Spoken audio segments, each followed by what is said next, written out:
हाँ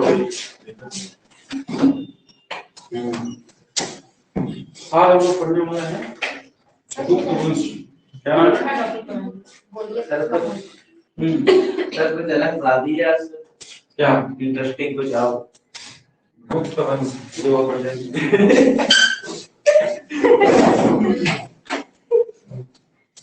सर वो कुषाण वंश हो गया कनिष्क के बाद। हाँ उसमें थोड़ा कल्चरल बताना है, आप उसमें जब आर्ट एंड कल्चर बताएं तो बताएं। गुप्त वंश जो है वो स्टार्ट होता है 319 ईडी से। कब स्टार्ट होता है? 319 जो मौर्यन पीरियड कंप्लीट हुआ था, मौर्य वंश कंप्लीट हुआ था, वो कंप्लीट हो गया था आकर के 185 एडी पर, सॉरी बीसी पर आकर से ये कंप्लीट हो गया। समझ आ रहा है? और ये मौर्योत्तर काल जो चला, यानी मौर्यों के बाद जो लेटर मौर्य पीरियड चला वो 185 से लेकर के 319 ईडी तक चला लगभग। समझ आ रहा है? मौर्योत्तर काल का मतलब यही जो तुम पढ़ रहे थे, शुंग वंश, सातवाहन वंश, समझ आ रहा है? मौर्य वंश के बाद जो मौर्य वंश के बाद आए, इनको मौर्योत्तर काल कहा गया, मौर्यों के बाद का समय कहा गया। तो मौर्य वंश कुल चला 185 बीसी के आसपास तक, जब अंतिम मौर्य शासक बृहद्रथ की पुष्यमित्र शुंग ने हत्या की। तो हत्या हो गई, यानी कि मौर्य डायनेस्टी कंप्लीटली समाप्त हो गई। अब एक ब्राह्मण व्यक्ति पाटलिपुत्र की राजधानी पर बैठा, पाटलिपुत्र की गद्दी पर बैठा, जिसका नाम था पुष्यमित्र शुंग। और वहीं से इतिहासकार कहते हैं कि जो मौर्य डायनेस्टी है वो समाप्त हो जाती है और मौर्योत्तर काल स्टार्ट हो जाता है। समझा? मौर्य वंश की एक जो खास विशेषता थी वो ये कि यहाँ पर केंद्रीय सत्ता बहुत मजबूत थी। कौन सी सत्ता? केंद्रीय सत्ता बहुत मजबूत, यानी कि पूरा का पूरा भारत एक राजधानी के कंट्रोल में यहां से शासित होता था।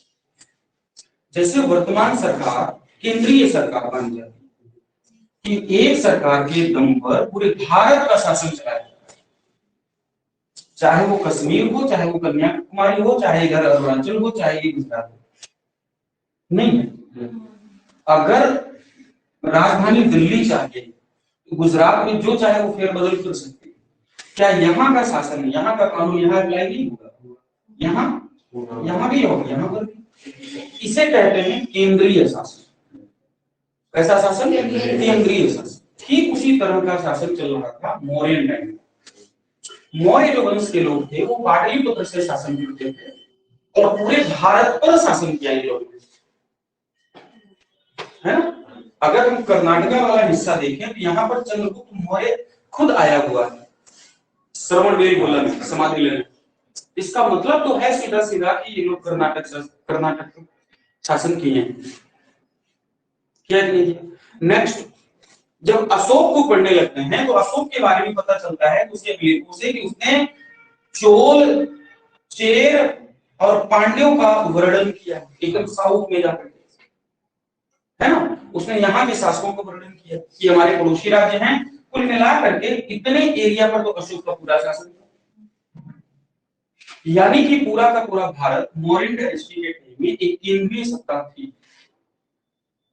कौन सी सत्ता थी? केंद्रीय सत्ता थी। सभी के सभी एक शासक के प्रति रिस्पॉन्सिबल, एक राजा था और उसी के प्रति सभी जिम्मेदार।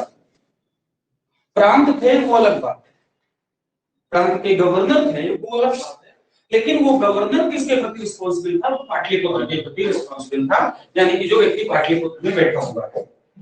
बस में आ रही। ठीक उसी तरह से योगी जी ड्यूटी में बैठे हैं, लेकिन कहीं ना कहीं रिस्पॉन्सिबल तो है ना दिल्ली के लिए, है कि नहीं? अगर दिल्ली से बुलावा आता है तो आनंद फानन में चाहे 1 बजे बुलावा आए तो 1 बजे निकलना पड़ता है। इसका मतलब है कि आप जिम्मेदार हैं, रिस्पॉन्सिबल हैं राजधानी दिल्ली के प्रति। ठीक उसी तरह से आप भारत के किसी भी कोने पर शासन करते हो, लेकिन आपको पाटलिपुत्र के प्रति उस समय रिस्पॉन्सिबल होना पड़ेगा। इसे कहते हैं केंद्रीय सत्ता का मजमू। तो चाहे वो चंद्रगुप्त मौर्य का टाइम हो, चाहे वो बिंदुसार का टाइम हो, चाहे वो अशोक का टाइम। सुना है? लेकिन अशोक के टाइम के बाद केंद्रीय जो सत्ता थी उसका डिक्लाइन होना स्टार्ट हुआ, यानी कि केंद्रीय सत्ता जो यहाँ मजबूत अवस्था में दिखाई दे रही है अशोक के टाइम तक, है ना। अशोक के टाइम तक केंद्रीय सत्ता पूरी तरह से मजबूत है, क्योंकि अशोक इस बात को बोलता है आठवीं जनजातियों को धमकी देते हुए कि मैंने अपनी सेना नष्ट नहीं की है, मैंने हथियार चलाने बंद किए, हथियार नहीं नष्ट कर दिए, हथियार आज भी सुरक्षित है, हमारी सेना आज भी प्रैक्टिस में लगी हुई है, ज्यादा उत्पाद मचाएंगे, यानी कि आठवीं जनजातियों को धमकी देते हुए दिखाता है, बोलता है कि हम दूसरा करेंगे दिखाएंगे। यानी कि जब तक चंद्रगुप्त अशोक रहा तब तक केंद्रीय सत्ता एकदम पूरी तरह से मजबूत हालत में थी। लेकिन जैसे ही अशोक डिक्लाइन करता है, अशोक के समय देखते हैं तो एक बड़ी समस्या आ जाती है, उसकी धम्म की नीति। कौन सी नीति? धम्म नीति। उसने पहले जो एडॉप्ट की थी नीति उसको कहते थे भेरी घोष। क्या कहते थे? भेरी घोष। भेरी घोष के स्थान पर उसने धम्म नीति का प्रयोग करना स्टार्ट किया। सीधा सीधा मामला था कि अब साम्राज्य का विस्तार तो होगा, साम्राज्य का विस्तार नहीं रुकेगा, साम्राज्य का विस्तार अभी तक भेरी घोष यानी कि युद्ध के माध्यम से हो रहा है। किसके माध्यम से? युद्ध के माध्यम से हो रहा है।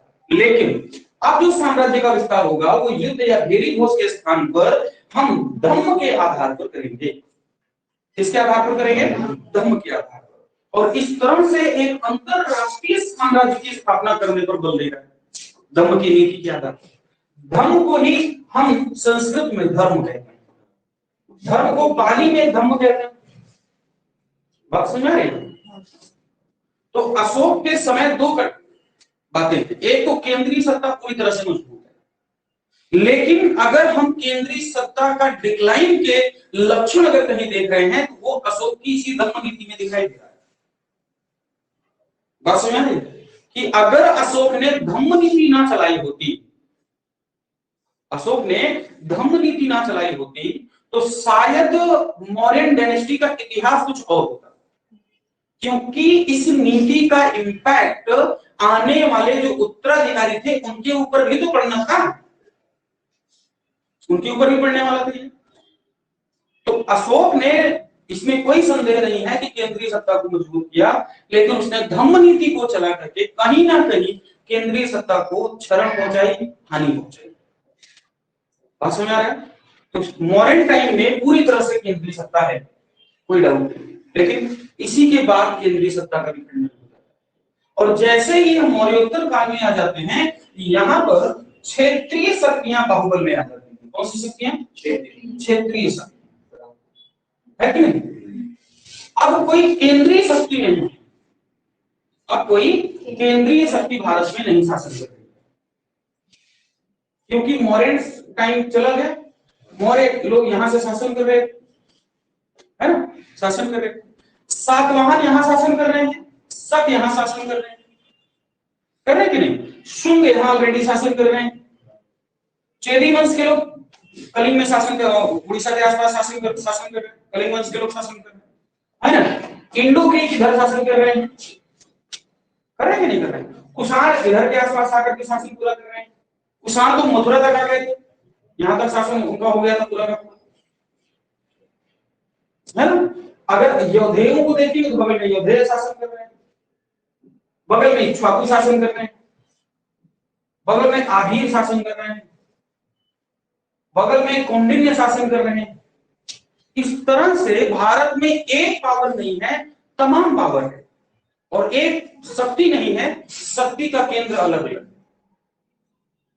बात सुना रहे? शक्ति के केंद्र अलग अलग हैं। इसलिए जो मौर्योत्तर काल था, इतनी सारी शक्तियों के भारत में होने की वजह से इतिहासकारों ने इसको अंधकार युग, क्या कहा इसको?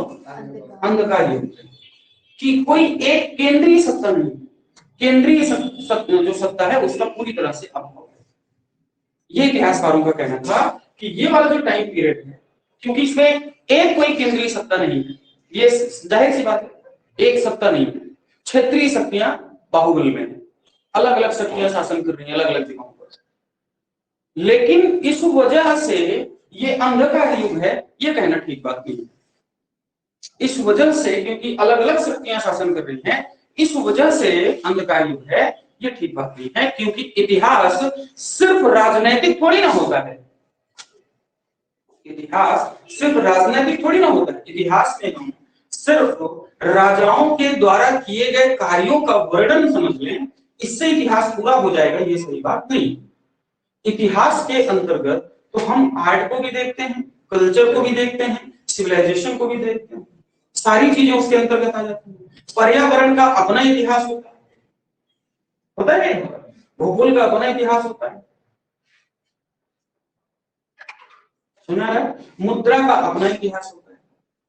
आप यहां जब देख रहे होंगे तो आपने देखा, जब मौर्यन डायनेस्टी को हम पढ़ रहे थे तो मौर्यन डायनेस्टी में मात्र एक दो पॉइंट्स दिखाई दे रहे थे, बहुत दिखाई दे रहा था तो पण दिखाई दे रहा था, पण दिखाई देता था या कारशापण दिखाई देता था, उसके अलावा सिक्के दिखाई नहीं दे रहे।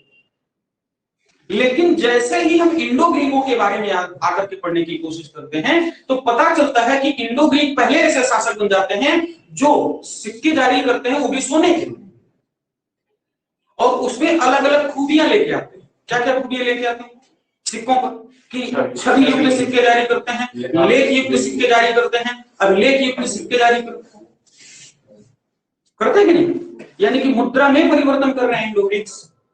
जब सातवाहनों को पढ़ने की कोशिश करते हैं तो पता चलता है कि वो शीशे के सिक्के जारी कर रहे हैं। कुषाणों में आ जाते हैं तो वहां भी सोने के सिक्के जारी हमको मिलते हैं।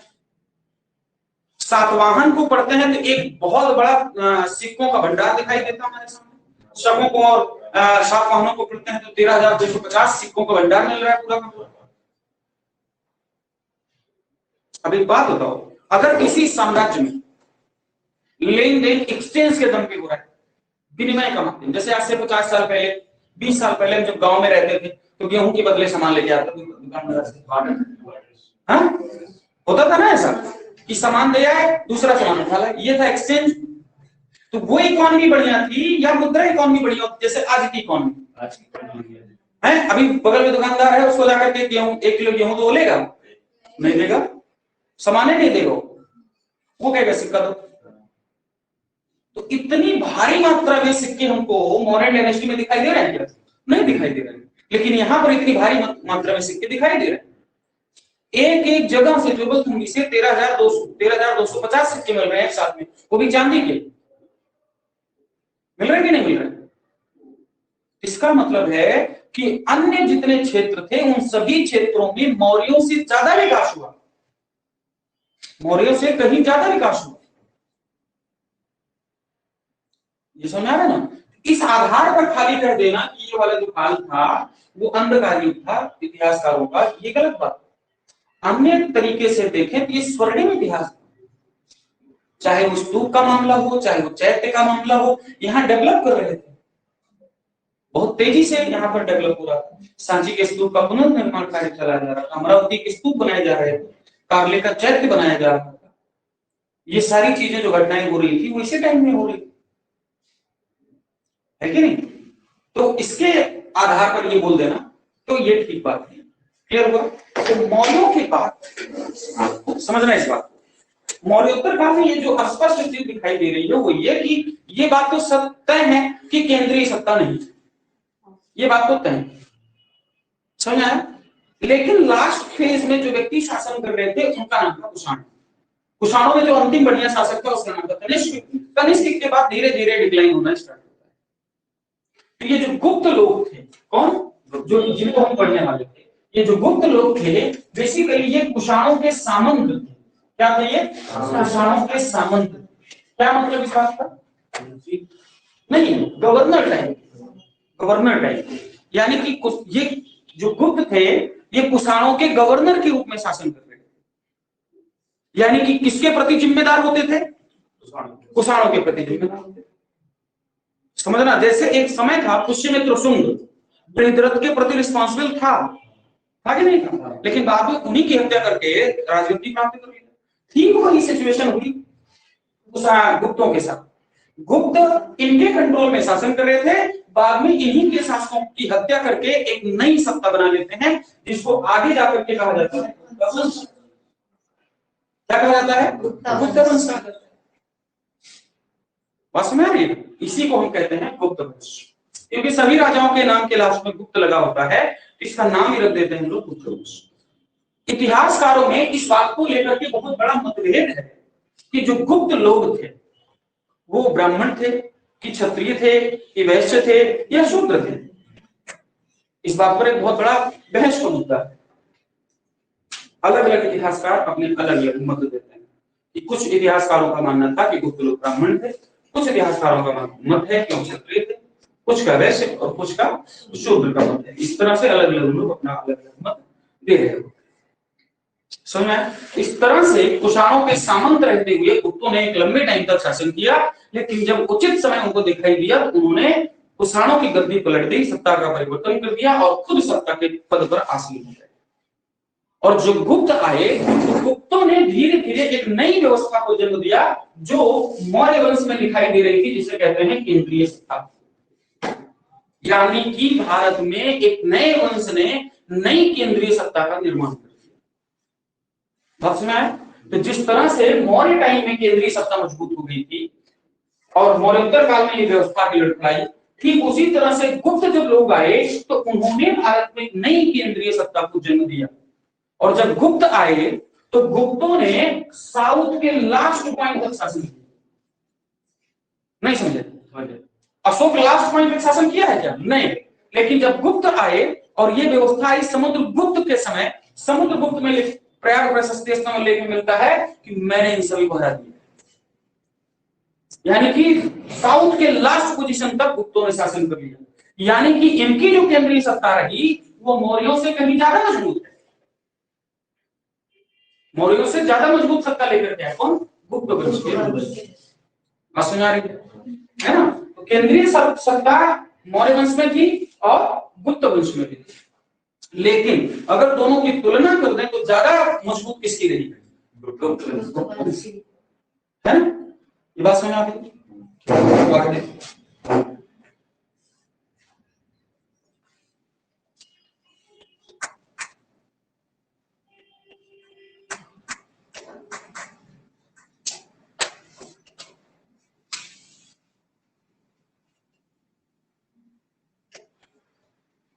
इसमें एक दो पॉइंट नोट कर दो। मौर्य वंश में क्या था खास विशेषता? मौर्य वंश का अंत कब हो रहा था? 185 है ना? तो यहां पर क्या था? केंद्रीय सत्ता मजबूत। कैसी थी? केंद्रीय सत्ता मजबूत थी। इसके तुरंत बाद दूसरा पॉइंट क्या हुआ? मौर्योत्तर का। क्या है? मौर्योत्तर का। ये चला 185 से लेकर के 319 तक। Okay, ABC. यहां पर जो हमें दिखाई दे रहा है, यहां पर क्षेत्रीय शक्तियों का उदय हो रहा है। किन शक्तियों का? क्षेत्रीय शक्तियों का उदय और केंद्रीय सत्ता का अभाव। केंद्रीय सत्ता का अभाव दिखाई देता है। लेकिन सांस्कृतिक गतिविधि का स्वर्णिम समय, ये भी कह सकते हैं और है कि नहीं? नेक्स्ट तीसरा जो पॉइंट पढ़ते हैं वो आता है गुप्त वंश। गुप्त वंश में हम पढ़ते हैं कि फिर से केंद्रीय सत्ता मजबूत है। केंद्रीय सत्ता क्या रहती है? मजबूत है। ठीक है? ये कहां पर है? गुप्त है।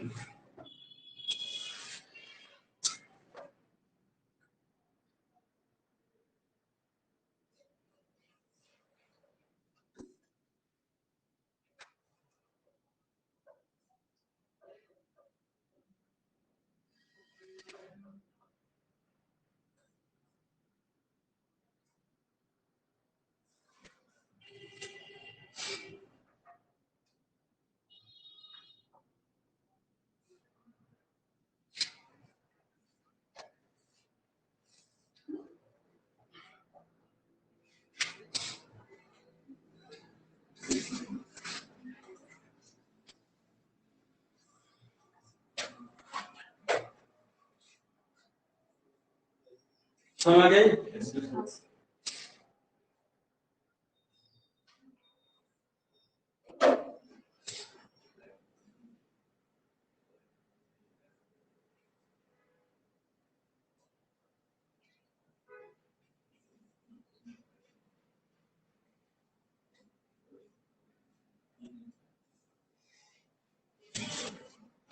रखा है इसको?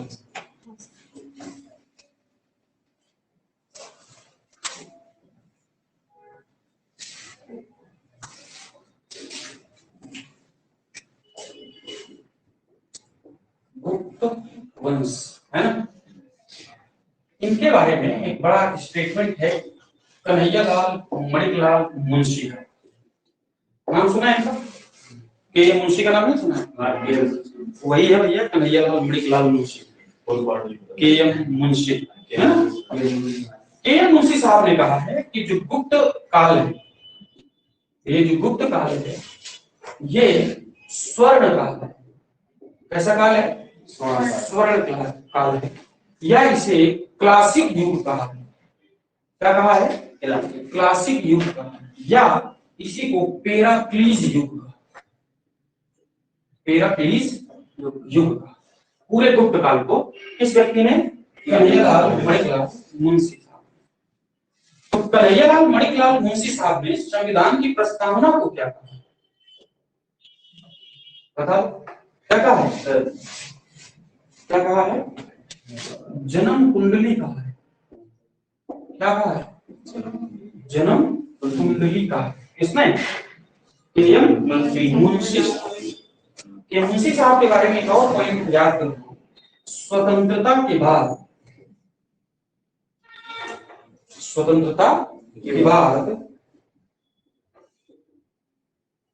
सोमनाथ मंदिर का जीर्णोद्धार भी कराया।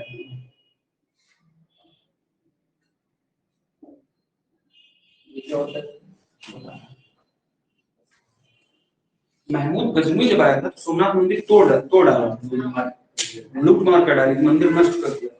उस मंदिर को फिर से बनाने का काम ये मुंशी साहब ने करवाया था सरदार पटेल के कहने। आया समझ? उसी को कहते हैं जीर्णोद्धार, मॉडिफाई करना इसको कहते हैं लोग। ये किसका काम था?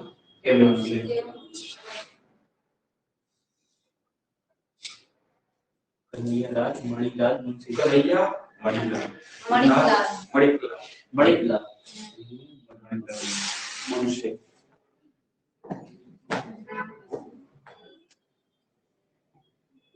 इसमें कोई जुड़ा है कि ऐसे ही है सब? दिखता है कौन लोग जुड़े हैं? दिखता है? कौन जुड़ा है इसमें? साइड में सब लोग इंसान नहीं, कोई दिख तो नहीं रहा कोई जुड़ा है। कौन से दिखता है?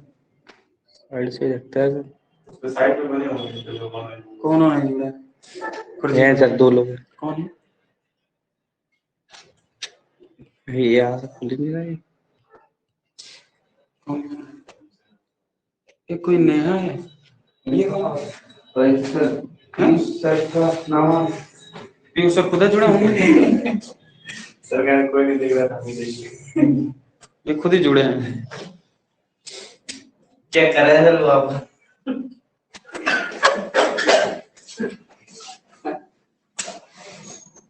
खुद ही जुड़े हैं। तो कौन क्यों जा रहा है? अच्छा मतलब एक ही लोग देख वाले सर 5 लोग यहाँ से देख रहे हैं। अरे मैं आपको तो बिना मतलब में लगा ये हो गया इतना। चलो आगे देखिए। इसलिए कोई बात पड़ता है यार, देखो क्या YouTube पे नहीं आती वेब बने। लेकिन वो जो कनेक्ट बनाते हैं अब आगे जो गुप्त वंश के लोग हैं इनकी उत्पत्ति देखो। उत्पत्ति का मतलब क्या है? ये क्या थे? तो कुछ इतिहासकार कहेंगे कि ब्राह्मण थे, कुछ क्या कहेंगे क्षत्रिय भी थे, कुछ क्या कहेंगे वैश्य भी बताएंगे और कुछ शूद्र भी बताएंगे। राइट। तो सूत्र जिस व्यक्ति ने बताया उस व्यक्ति का नाम है केपी जायसवाल। क्या नाम है? केपी जायसवाल। नाम सुना है इनका? इनका पूरा नाम है काशी प्रसाद जायसवाल। काशी प्रसाद जायसवाल। केपी जायसवाल ने एक किताब लिखी है जिसका नाम है हिंदू पॉलिटी। क्या नाम है किताब का? हिंदू पॉलिटी नाम की किताब लिखी है।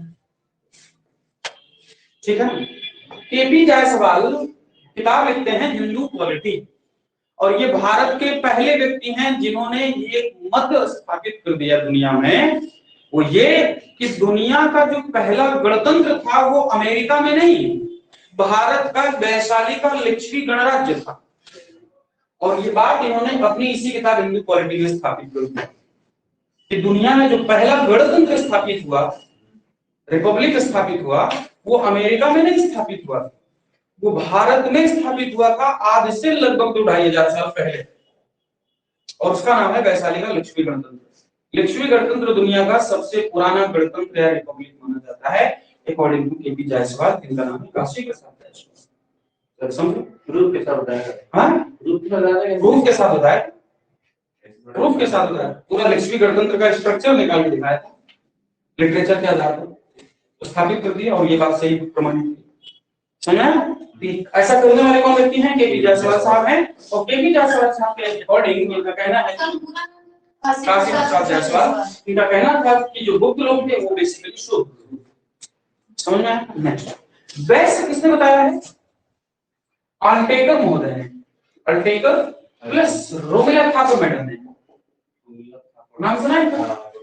रोमिला थापर मैडम एक समय था कि जेएनयू के सबसे बेहतरीन हिस्टोरियंस में एक नाम था इनका, रोमिला थापर जी का, है ना। इन्होंने अशोक के ऊपर बहुत ज्यादा काम किया है, अशोक के ऊपर बहुत सारा काम किया है। किसने? रोमिला थापर साहब ने और अल्टेकर जी। तो रोमिला थापर जी और अल्टेकर साहब गुप्तों को वैश्य मानते हैं, ये वैश्य समुदाय से आते थे। समझ में आ गया? रोमिला थापर जी कहाँ की थी? जेएनयू में इतिहासकार हुआ करती थी, फिलहाल अब वहां से रिटायर्ड हो गई है और इंडिया में नहीं रहती है। कम्युनिस्ट हिस्टोरियंस हैं, मार्क्सवादी इतिहासकार हैं। इनकी अप्रोच कांग्रेस से मैच करती है, बीजेपी के धुर विरोधी मानी जाती है। कौन? रोमिला थापर। क्षत्रिय उन्हें कौन मानते हैं? तो एक बहुत बड़ा नाम है जीएच ओझा। क्या नाम है? जीएच ओझा। और एक दूसरा बहुत बड़ा नाम है आरसी मजूमदार। क्या नाम है? आरसी मजूमदार साहब। ये दो बहुत बड़े नाम है, आरसी मजूमदार साहब और जीएच ओझा जी। गौरी शंकर हीरानंद ओझा, रमेश चंद्र मजूमदार, ये पूरा नाम है इनका। इनका पूरा नाम क्या है? गौरी शंकर हीरानंद ओझा, रमेश चंद्र मजूमदार। क्लियर हो गया? ये पूरे नाम। ब्राह्मणों में जिस व्यक्ति ने इनको ब्राह्मण माना उनका नाम है दशरथ शर्मा। क्या नाम है? दशरथ शर्मा राजस्थान के बहुत बेहतरीन इतिहासकार। दशरथ शर्मा जी जो हैं वो राजस्थान के इतिहासकार माने जाते हैं। दशरथ शर्मा जी, इनकी बड़ी शानदार किताब है अर्ली चौहान डायनेस्टी के नाम से। कौन सी? अर्ली चौहान डायनेस्टी के नाम से किताब है इनकी, और ये राजस्थान के इतिहासकार हैं। कहाँ के? राजस्थान के इतिहासकार। दशरथ शर्मा। शर्मा वहां के ब्राह्मण लोग हैं। शर्मा वहां के क्या? रमेश चंद्र मजूमदार। रमेश चंद्र मजूमदार।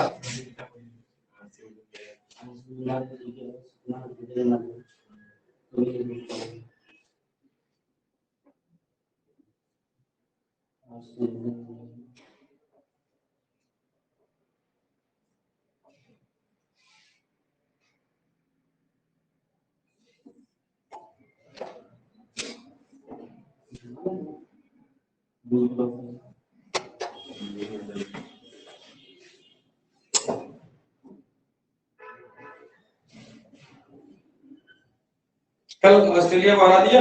हाँ सर। क्या फायदा? क्या फायदा होगा सर हराने से? जिससे हराना था उसको तो हरा नहीं पाए, लेकिन चलो कहीं तो हराया। इंडिया ने सर बहुत निराश कर दिया सर। किसने? इंडिया ने सर बहुत निराश कर दिया अभी सर, गुस्सा निकला नहीं दुख है।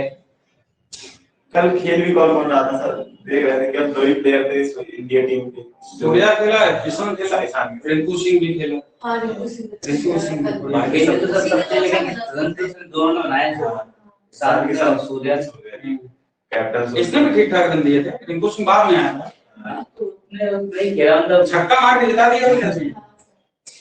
सर 3 विकेट से जीते। रिंकू सिंह भी आने वाला अच्छा प्लेयर बनेगा। पुराने लोग को हटा क्यों नहीं देते, पुराने लोग को हटा क्यों नहीं देते, हो गया ना भाई, ठीक। पुराने तो अब तो मतलब रिटायर हो जाना चाहिए अब तक। मोहम्मद समी ये समझ जाएंगे वर्ल्ड कप तो से। साउथ प्लेयर कर जाएगा। आईसी उसको श्रीलंका को हटा दिया, आईसीसी की तो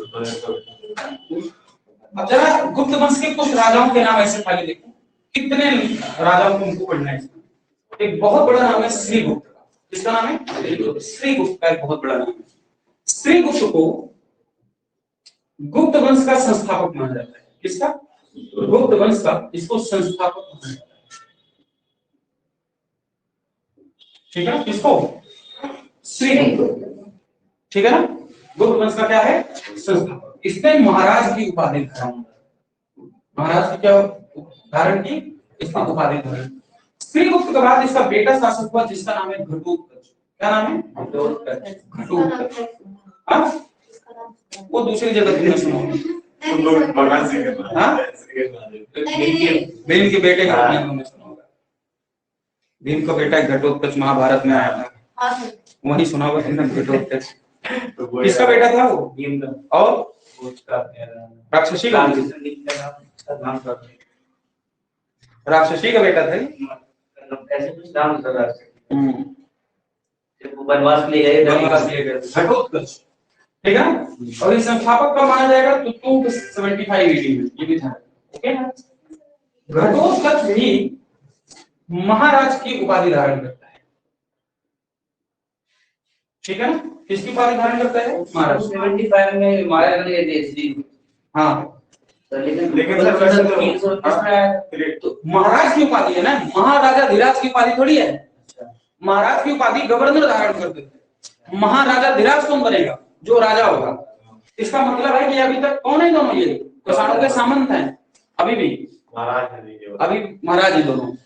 जब बनेंगे महाराजा धीराज तब हो जाएंगे शासक। अभी वो सिस्टम आया नहीं। ये सिस्टम आ जाता है चंद्रगुप्त प्रथम से। किससे आता है ये सिस्टम? चंद्रगुप्त प्रथम से। ठीक है ना, ये एक अलग शासक पढ़ना है लोगों को। अगला शासक कौन हो जाता है चंद्रगुप्त प्रथम के बाद? समुद्रगुप्त। क्या नाम है? समुद्रगुप्त। जैसे वंशावली चली अकबर वाली, वैसी वंशावली यहाँ भी एक लंबी चली है। नेक्स्ट समुद्रगुप्त हो गया। उसके बाद हम लोगों को पढ़ना है रामगुप्त। किसको पढ़ना है? थोड़ा सा रामगुप्त को पढ़ना है। फिर चंद्रगुप्त विक्रमादित्य पढ़ना है। चंद्रगुप्त विक्रमादित्य, इसको पढ़ना है। हाँ, बड़े बड़े फेमस लोग हैं इसमें सर, समुद्रगुप्त, चंद्रगुप्त विक्रमादित्य। अगला नाम जिसमें पढ़ेंगे तो नाम आ जाता है कुमारगुप्त।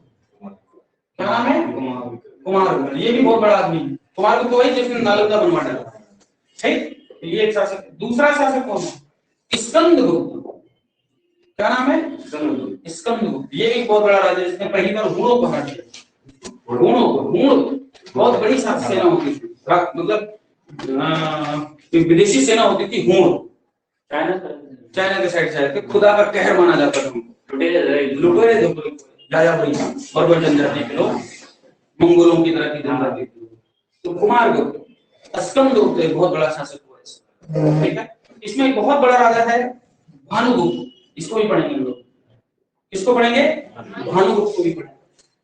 इस तरह से कुछ इंपॉर्टेंट शासक हैं जिनको हम लोग यहाँ पर पढ़ेंगे, जिनमें जो सबसे इंपॉर्टेंट है वह चंद्रगुप्त प्रथम, समुद्रगुप्त, रामगुप्त, चंद्रगुप्त विक्रमादित्य, कुमारगुप्त, स्कंदगुप्त एंड भानुगुप्त।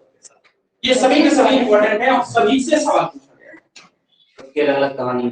सबकी अलग-अलग कहानी। चंद्रगुप्त की अलग कहानी, समुद्रगुप्त की अलग कहानी, रामगुप्त की अलग, चंद्रगुप्त सर एक ही मतलब एक ही गुप्त के, ये सब एक ही वंश में लोग हैं, अलग अलग समय। जैसे श्रीगुप्त का बेटा कौन हुआ? घटोत्कच। घटोत्कच का बेटा कौन हुआ? चंद्रगुप्त प्रथम। चंद्रगुप्त का बेटा समुद्रगुप्त। समुद्र का बेटा रामगुप्त और चंद्रगुप्त।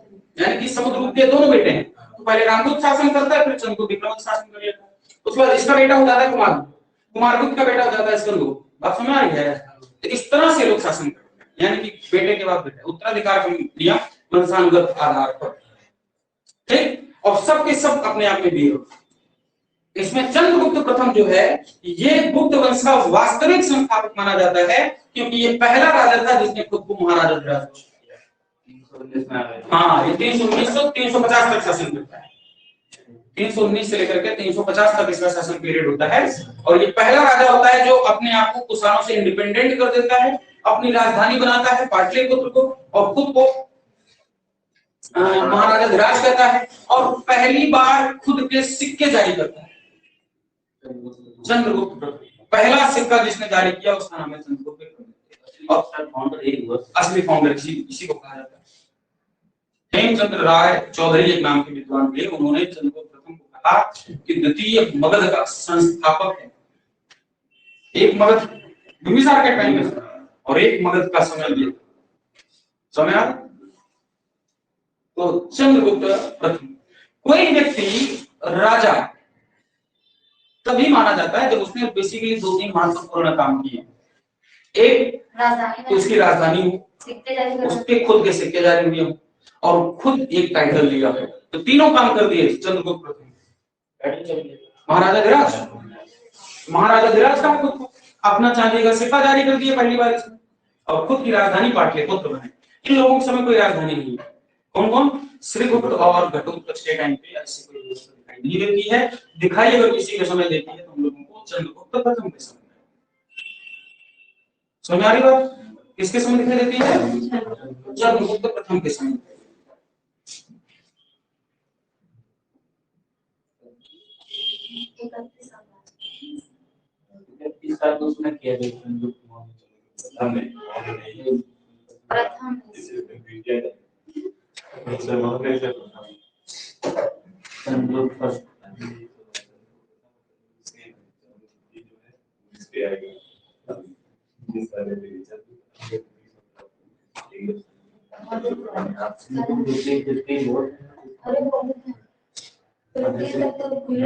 जैसे वो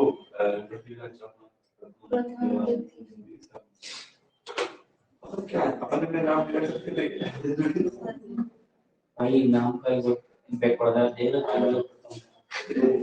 प्रथम।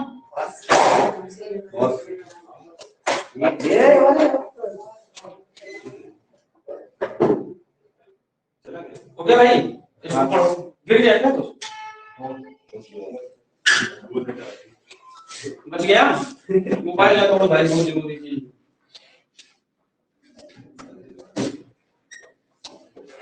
ये नोट कर लिया आपने?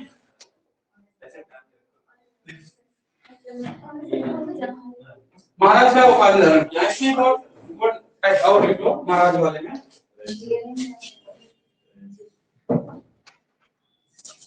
प्रभावती गुप्ता नाम की लेडी, प्रभावती गुप्ता। ये जब चंद्रगुप्त विक्रमादित्य को पढ़ रहे होंगे तो इसकी बेटी का नाम है प्रभावती गुप्ता। ओके, प्रभावती गुप्ता ने जैसे नागार्जुन ने नाना घाट अभिलेख जारी किया था, ठीक उसी तरह से प्रभावती गुप्ता ने अपना एक अभिलेख जारी किया था जिसका नाम है पूना ताम्रपत्र अभिलेख। कौन सा? पूना ताम्रपत्र अभिलेख, ये जारी किया था। इस अभिलेख में यानी कि प्रभावती गुप्ता के पूना ताम्रपत्र अभिलेख में घटोत्कच को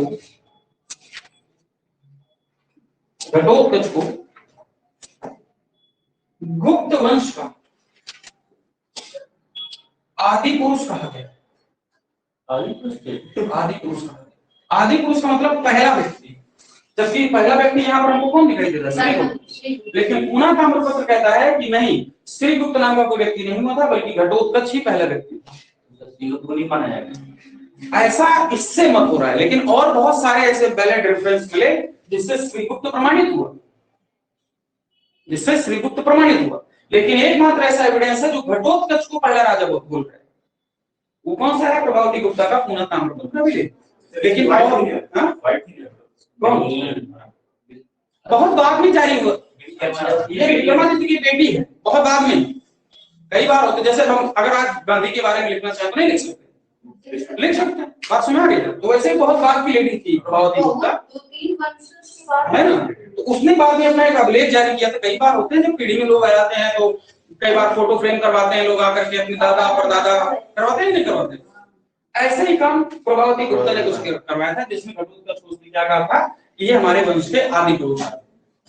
लेकिन और बहुत सारे बैलेट रेफरेंस मिले जिसमें श्रीगुप्त को कहा गया कि नहीं ये गुप्त वंश के पास पहले संस्थापक माने जा सकते हैं। तो इसमें अगला जो नाम लिखना है लोगों को, उसका नाम है चंद्रगुप्त प्रथम।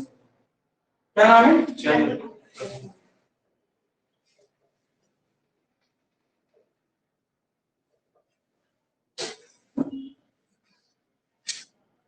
इसमें हम पहले नाम लेते हैं चंद्रगुप्त प्रथम।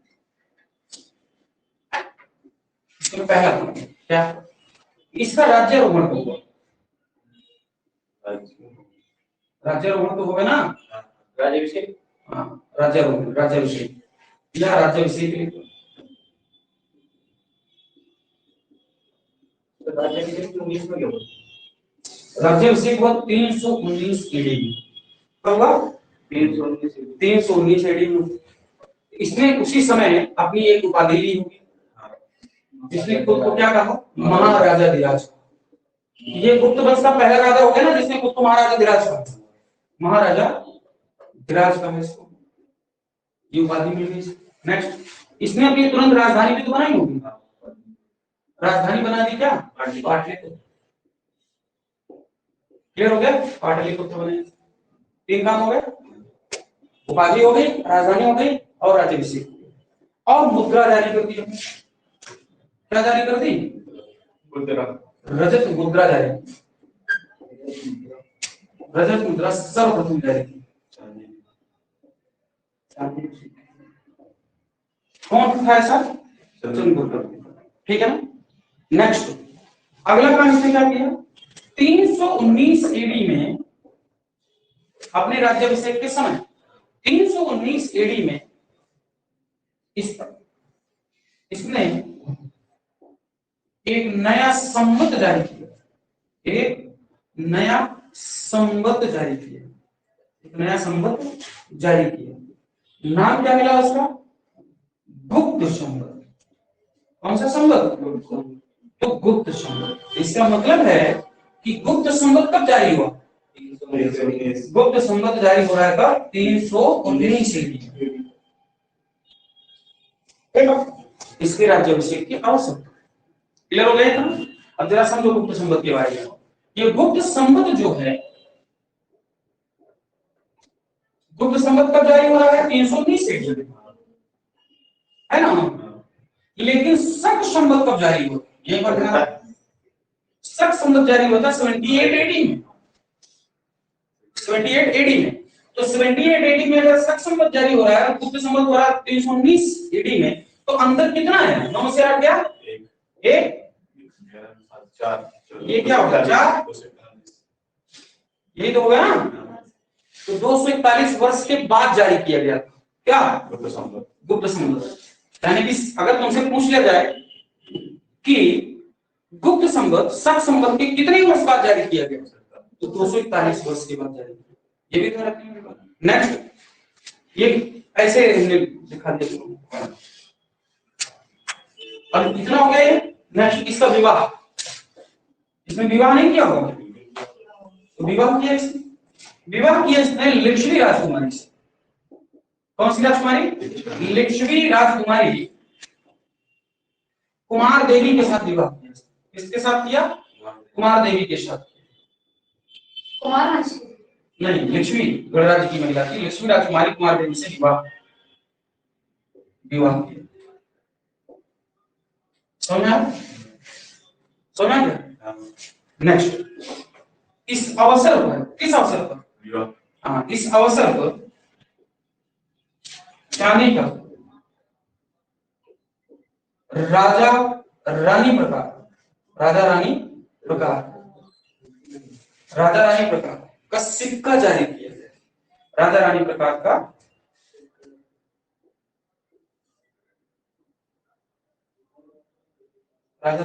सिक्का जारी किया। क्लियर हो?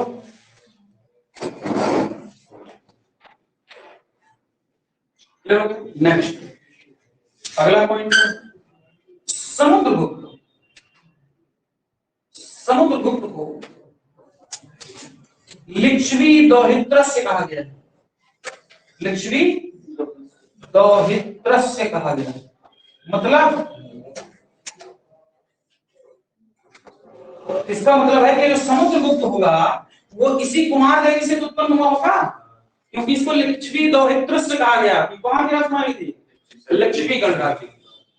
इसीलिए समुद्रगुप्त को क्या कहा गया, लिच्छवी दौहित्रस्य कहा गया। ठीक है ना। अगला पॉइंट देखो, हेमचंद्र राय चौधरी क्या कहते हैं इनसे? हेमचंद्र राय चौधरी क्या कहते हैं? चंद्रगुप्त प्रथम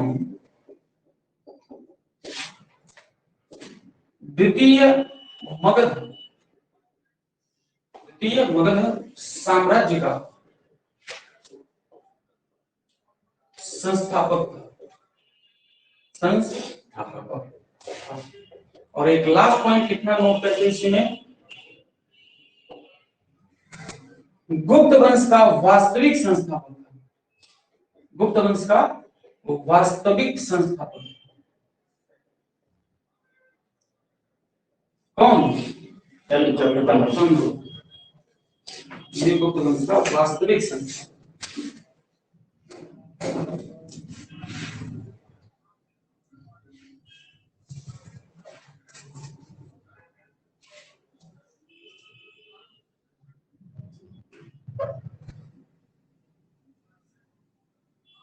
आज मैथ वाले सर की क्लास है। मैथ पढ़ाते हैं रीजनिंग पढ़ा लेते हैं। मैं पढ़ा देते।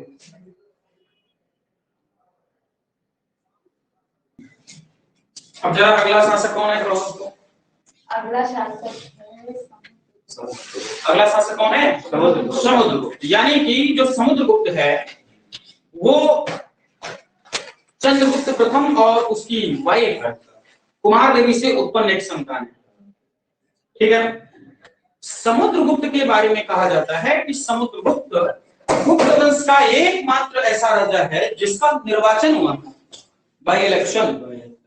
बात समझ आ रही है? क्या हो रहा था? इलेक्शन हो रहा था। हाँ, और भी बहुत सारे बेटे हैं। उनमें से एक निकल तो हुआ ये कि इस बात का वर्णन कहाँ मिलता है? तो प्रयाग प्रशस्ति में उल्लेख मिलता है इस विषय में। प्रयाग प्रशस्ति है किसकी? समुद्रगुप्त की। समुद्रगुप्त के प्रयाग प्रशस्ति में कुल लगभग 33 लाइनें मिलती हैं। उस 33 लाइनों में लगभग जो चौथी लाइन लिखी गई है उसमें ये इस बात का वर्णन मिलता है कि चंद्रगुप्त प्रथम जब राजा बना हुआ था और अपने शासन के अंतिम समय में था तो उसने अपने सभी राजकुमारों को राज दरबार में बुलाया और उसके सभी के सभी राज दरबारी उस समय राज दरबार में उपस्थित थे, है ना, उपस्थित थे। तो उसमें से ये बात हुई थी कि मेरे इन सभी पुत्रों में से मेरे राज दरबारी जिस पुत्र का चयन करेंगे वही व्यक्ति हमारे बाद अगला उत्तराधिकारी होगा। तुम लोगों ने अगर बाजीराव मस्तानी मूवी देखी हो तो उसमें देखो बाजीराव का चयन किया जाता है छत्रपति शाहू जी के द्वारा। चयन होता है ना, तीर मारता है वो बालू में रेत में पंख हो जाता है, तो उसके चयन का मामला था। सुना? ठीक उसी तरह से उत्तराधिकार के मामले में चंद्रगुप्त प्रथम ने अपने बेटे का निर्वाचन करवाया था, यानी कि समुद्रगुप्त का। तो समुद्रगुप्त को कई कठिन परीक्षाओं से गुजरना पड़ा था और हर परीक्षा में सफल हुआ था, इसलिए वो अगला उत्तराधिकारी बना। नाम रखा गया उसका समुद्रगुप्त। क्या नाम है? समुद्रगुप्त। तो समुद्रगुप्त के माता पिता कौन रहे होंगे? कुमार देवी। क्लियर हुआ? इस तरह से अगला जो शासक बना उसका नाम है समुद्रगुप्त। जो समुद्रगुप्त है उसे लिच्छवी दौहित्रस्य कहा गया। क्यों कहा जाएगा समुद्रगुप्त को? लिच्छवी राजकुमारी से उत्पन्न हुआ, है ना, लिच्छवी राजकुमारी से उत्पन्न हुआ, इसलिए इसको लिच्छवी दौहित्रस्य। उसे पृथ्वी धरणी बंधस्य कहा गया। ये क्या है? पृथ्वी धरणी बंधस्य, यानी कि पूरी पृथ्वी को जीतने वाला कहा गया। हाँ, भारत, है ना, उसने पूरे भारत को जीत लिया। उसकी बॉडी पर 100 घावों के निशान थे। हाँ, 100 घाव के निशान थे, इसलिए कहा जाता है उसके बारे में कि वो 100 युद्धों का विजेता था। कितने युद्धों का? 100 युद्धों का विजेता था। और समुद्रगुप्त एकमात्र ऐसा राजा था कि जिसने अपने जीवन में एक भी युद्ध हारा नहीं, एक भी युद्ध नहीं हारा बोलता। जितने युद्ध लड़े सारे के सारे जीते, और हर युद्ध से उसको एक घाव का निशान मिल जाता था। पूरी बॉडी पर 100 घाव के निशान। इतिहासकारों ने इस बात का मत निकाला कि वो 100 युद्धों का विजेता है। विंसेंट स्मिथ नाम का एक व्यक्ति है जिसने उसको भारत का नेपोलियन कहा। क्या कहा? भारत का नेपोलियन कहा। जबकि भारत जो फ्रांस का नेपोलियन था उसने अधिकांश युद्ध हार गए। वो अपना जीवन का अंतिम युद्ध जो 1815 में लड़ा गया था वाटरलू का, वो हार गया था। अंग्रेजों ने उसको हरा दिया था। और उस व्यक्ति को तुम बता रहे हो तो भारत का नेपोलियन था, कैसे हो सकता है? तो वो तो भारत का समुद्रगुप्त कहलाने का लायक नहीं था। भाई समुद्रगुप्त अपने जीवन में एक युद्ध नहीं हारा, 100 युद्ध लड़े और सारे के सारे जीते। समझ आ रहा है? वो जितना तलवार का धनी था उतना ही ज्यादा कलम का धनी था, उतना ही ज्यादा दान का धनी था। समुद्रगुप्त के बारे में समुद्रगुप्त को लक्ष्मी दरिद्रस्य धरणिबंधस्य के अलावा उसे परम भट्टारक, सर्व राजोच्छेता एंड कविराज के नाम से जाना जाता है। किस नाम से? कविराज के नाम से जाना। कविराज क्यों कहा गया? क्योंकि वो वीणा बजाता था। कहा जाता था जब वो वीणा बजाते थे तो नारद लज्जित हो जाते थे, इतना अच्छा बजाते थे। नारद शर्मा जाते थे। नारद वीणा बजाते हैं कि नारद जी शर्मा जाते थे उसकी वीणा बजाने से। कहा जाता था कि जब वो खुश हो तो कुबेर से ज्यादा धन दे सकता है। यानी कि उसके पास इतना ज्यादा धन है, कुबेर के पास इतना धन नहीं होगा। अगर वो नाराज हो जाए तो यम उतनी बड़ी दंड नहीं देंगे जितना बड़ा दंड वो देगा। यम से बड़ा दंडित करने वाला व्यक्ति को सब तुलना की जा रही है, उसकी ईश्वर से तुलना हो रही है। क्या प्रशस्ति? प्रशस्ति का मतलब क्या है? प्रशंसा में लिखी गई बात। देखो कितनी बड़ी बड़ी बातें लिखी गई, उसे खुद लिखवाई। प्रयाग प्रशस्ति हरिशयन नाम के व्यक्ति ने लिखी। ये सारी बातें जो बता रहा हूँ ये प्रयाग प्रशस्ति में लिखी गई। जब वो वीणा बजा दे तो नारद शर्मा जाए, जब वो खुश हो जाए तो कुबेर के पास उतना खजाना नहीं जितना उसके पास, अगर क्रोधित हो जाए तो यम के पास उतनी ताकत नहीं जितनी उसके पास। इसीलिए तो उसको सर्व राजोच्छेता कहा गया, कि सबका समूल विनाश कर सकता हो अकेले। उत्तर भारत पर उसने 2 बार अटैक किया और सभी के सभी राजाओं को पराजित कर दिया, सभी के सभी राजाओं को हरा दिया उसने।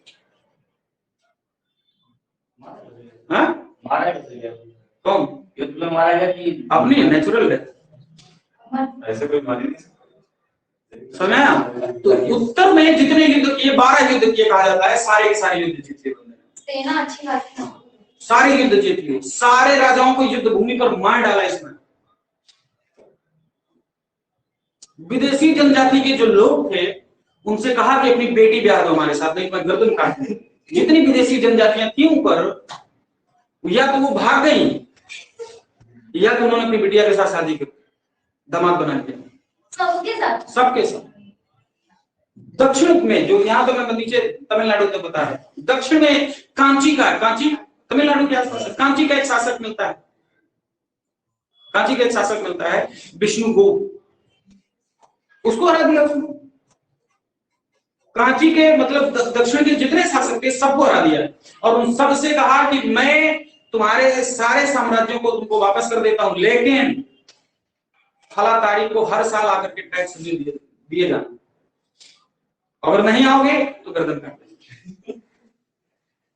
सारे दक्षिण के सारे राजाओं को उसने हरा दिया और सभी राजाओं को बोल दिया इस बात को कि आकर के हर साल दरबार में आके दंडवत लेटना है, हमें सम्मान देना है और साथ में धन लेके आना है, और नहीं ले आओगे फिर अटैक करेंगे, बोलेंगे। यानी कि जब तक जिंदा रहा है ना तब तक नॉर्थ इंडिया कंप्लीटली नाश हो गया। साउथ के जितने राजा थे उनके ऊपर उसने कृपा बरसा दी, चलो तुम्हारा साम्राज्य विलय नहीं करते हैं लेकिन टैक्स पे करते रहना हर साल, इसका मतलब है कि वो तुम्हारे उसके कंट्रोल में हो सकते हैं। सब उसकी राजधानी ये है। सब पाटलिपुत्र। तो साउथ नॉर्थ में क्यों उसने अटैक किए थे 12 अटैक? भाई नॉर्थ वाले बगल में पड़ोसी थे, वो रोज नाक में दम किए रहे थे, इसलिए मार डाला उनको। साउथ वाले नाक में दम करने थोड़े आते, और वो समझदार आदमी भी था कि भाई अगर भाई पाटलिपुत्र में हम बैठे हैं और तमिलनाडु में शासन करना, कैसे शासन हो जाएगा?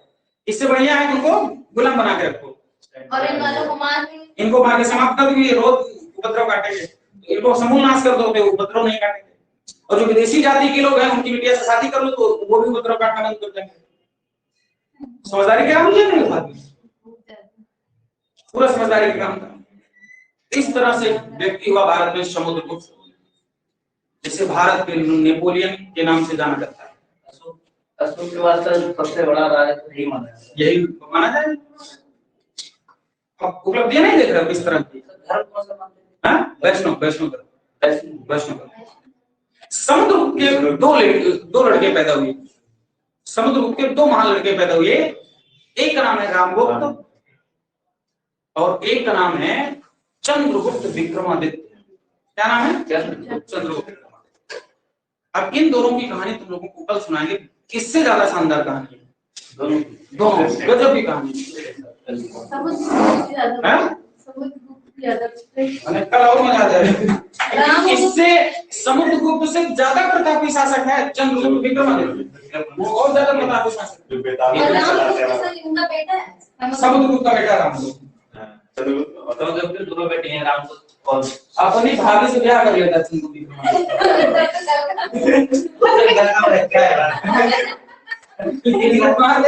इसकी वाइफ से शादी कर लेता हूँ। तो सुनाना करते हैं।